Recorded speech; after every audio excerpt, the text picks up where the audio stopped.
भगव्याला कलंक लावणारी गद्दारांची अवलाद महाराष्ट्रात पुन्हा वळवळता कामा नाही. उद्धव ठाकरे कडाडले. 22 तारखेला सगळीकडे दिवाळी साजरी करा, कारण तो आनंदाचा दिवस आहे. पण 22 तारखेनंतर गेल्या 10 वर्षात देशाचं जे काही दिवाळ वाजलं आहे त्याची चर्चा करा, अशी गाणागाती टीका शिवसेना पक्षप्रमुख उद्धव ठाकरे यांनी सत्ताधाऱ्यांवर केली.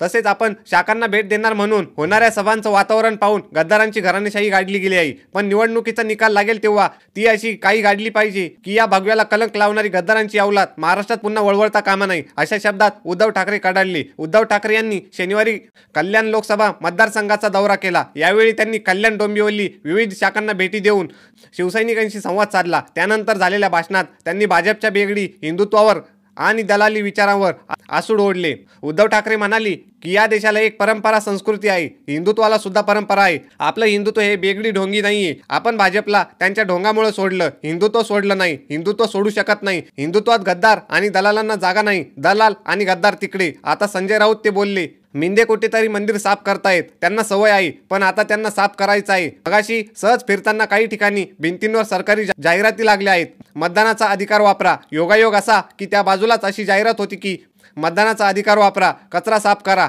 हे फार अर्थपूर्ण आहे. त्याचा फोटो काढून छापायला हवं.